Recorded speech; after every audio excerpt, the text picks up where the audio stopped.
A funny thing happened on the way to the new label change. This says trans fat zero. Many foods lost their nasty trans Maybe 'cause fat the servings are before they very had to tiny, put it on too. their label. This says no trans fat.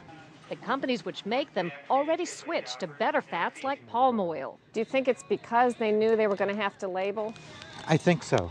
I think that's been the main driving force behind most of these changes. Michael Jacobson's consumer group fought for the new labels for years. And now, besides some waffles and popcorn, 7 grams of trans fat, that's an enormous amount.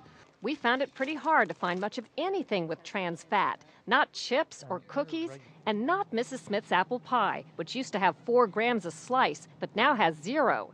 But for any foods that do keep the trans fat, the FDA says the new labels will literally save lives. Consumers now have information and they can make a more healthful food choice. But as companies are forced to disclose the bad on their labels, how far should they be allowed to go in stating the good? Some want to list more positive health claims, calling it a matter of free speech. The government doesn't always agree.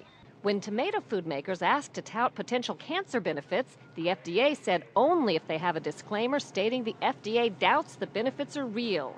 On the other hand, barley just got FDA approval a week ago to say it may reduce the risk of heart disease.